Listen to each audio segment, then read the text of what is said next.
Once again, you're watching the world-renowned, nationally accepted I Worship Steelers show. Coming to you days after the Week 3 debacle in Cincinnati. Let's talk about it. I've been very calm and subdued the first couple weeks, and I'm almost about to lose my cool at this point. I'm okay.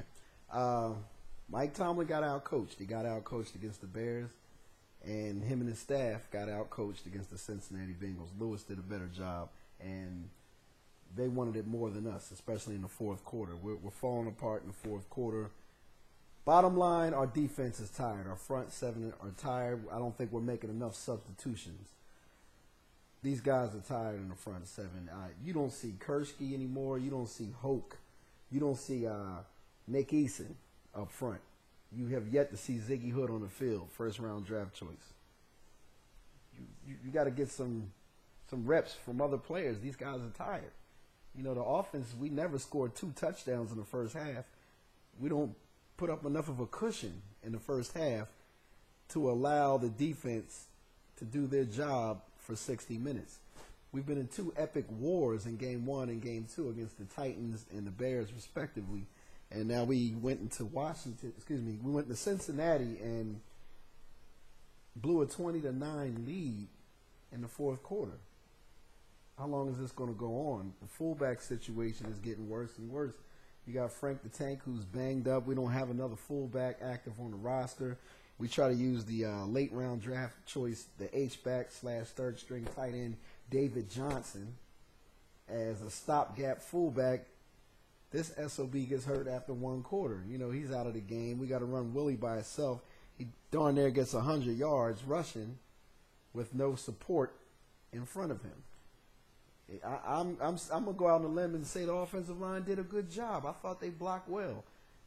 Ben's not hitting his back. He's not getting thrown on his face anymore. He's getting the protection he needs. The holes are there as far as blocking, enough for the feature back to get 100 yards like he should be doing every week in an offense like ours. I take my hat off to Bruce Arians. I thought he mixed up the play calling pretty well. Thought Ben made some pretty good decisions. I'm not upset with his interceptions. Things happen, bad reads sometimes, miscommunication with wide receivers. Every quarterback in the league makes at least 1 or 2 major mistakes each game, but at 20-9, you should have had the game won. Woulda, shoulda, coulda, but the fact is we lost the game. We're at 1-2 right now. We're 1-0, 1-1 in the conference, 0-1 in the division. We're not bad off, but we got to turn it around, and we have to start with a win at home against San Diego. And the Chargers are not happy with us at all. We beat them 11-10 in the regular season last year, and a heartbreaking loss for them. And then we knock them out of the playoffs after they gave such a great showing against the Indianapolis Colts in the wild card week. In overtime, we knocked them out in impressive fashion. You think they're not going to come at us harder than Cincinnati and Chicago and Tennessee has? You're out of your mind. LaDainian Tomlinson, he says he wants to play all of a sudden. We'll smash him. I'm not worried about the running game. I'm not really worried about Sproles. He'll get a couple big plays here and there on a screen pass or a sweep or what have you, but I'm not concerned with any team running against us with a whole lot of success. Cincinnati had a little success with Cedric Benson on a couple choice plays. You can see that our linebackers were tired. Here's another point that no one wants to accept. Some of our leaders on the team, big playmakers, are not making big plays. And you can talk about Troy being injured all you want. He never finishes 16 games anyway. But when he's there, he's a strong force. When he's not there, people have to step up. Tyrone Carter plays good. Sometimes he's so inconsistent. I really don't want to get into Tyrone Carter right now. Ryan Clark's playing inconsistent. The whole defensive backfield looks very inconsistent. I'm not happy with William Gay. I'm pretty upset with Ike so far this season, but he made a couple key plays in the fourth quarter. But what does it mean when your linebackers are tired? The linebackers were dog tired.